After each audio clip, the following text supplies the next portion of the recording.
Simple and tasty paneer masala ఎలా చేయాలో చూసేద్దామండి.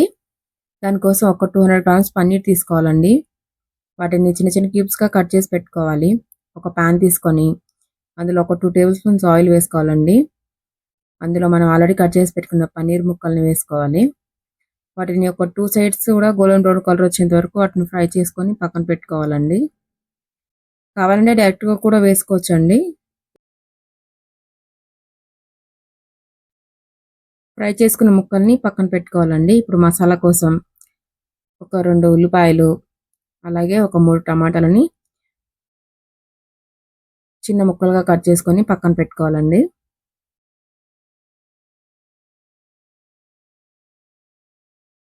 పాన్ పెట్టుకొని అందులో ఒక 2 టేబుల్ స్పూన్స్ ఆయిల్ వేసుకొని మనం కట్ చేసి పెట్టుకున్న టమాటా, ఉల్లిపాయ ముక్కల్ని అందులో వేసుకోవాలండి.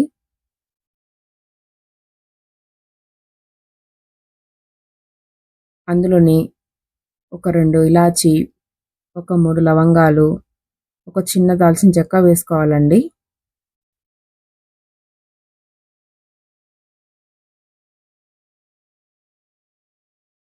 అవి కొద్దిగా మగ్గిన తర్వాత అందులోని ఒక 10 జీడిపప్పులను కూడా వేసుకోవాలండి. ఆనియన్, టమాటా మెత్తబడేంత వరకు మంచిగా కుక్ చేసుకోవాలండి లిడ్ క్లోజ్ చేసుకొని.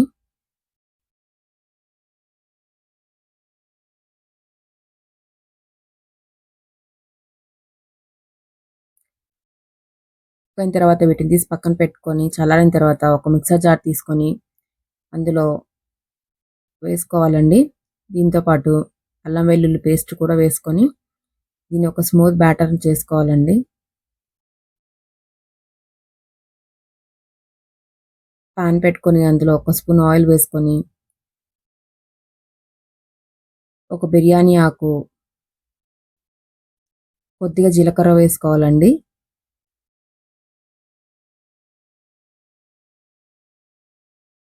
తర్వాత మనం ఆల్రెడీ గ్రైండ్ చేసి పెట్టుకున్న టమాటా, ఉల్లిపాయ పేస్ట్ని ఇందులో వేసుకోవాలండి. ఇది మంచిగా కుక్ అయ్యేంత వరకు మంచిగా కుక్ చేసుకోవాలండి. ఇందులోనే కొద్దిగా పసుపు, ఉప్పు, తగినంత కారం వేసుకొని మరి కొద్దిసేపు మగ్గనివ్వాలండి.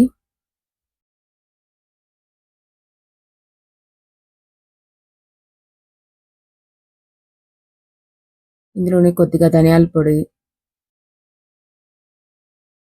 ఉంటే కొద్దిగా గరం మసాలా కూడా వేసుకోవచ్చండి. దీన్ని మంచిగా ఒక 5 to 10 మినిట్స్కి మంచిగా కుక్ చేసుకోవాలండి.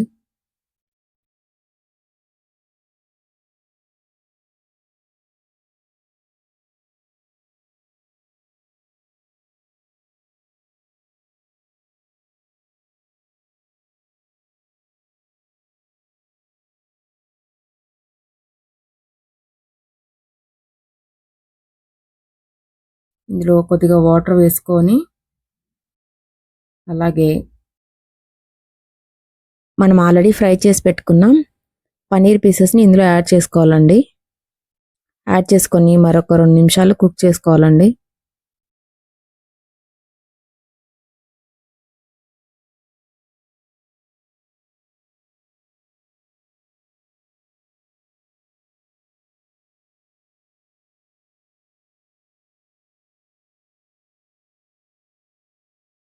కొద్దిగా కస్తూరి మేతి తీసుకొని వేయాలండి అందులో. కస్తూరి మేతి వేయడం వల్ల టేస్ట్ ఇంకొంచెం ఎన్హాన్స్ అవుతుందండి. ఉంటే తప్పకుండా వేసుకోండి. అలాగే కొద్దిగా కొత్తిమీర కూడా వేసుకోవాలండి. స్టవ్ ఆపేసుకొని ఇంకా సర్వ్ చేసుకుంటే రైస్లోకైనా చపాతీలోకైనా చాలా టేస్టీగా ఉంటుంది. Thanks for watching. ట్రై చేసి తప్పకుండా ఎలా వచ్చిందో కామెంట్ చేయండి. Please do like, share and subscribe to my channel.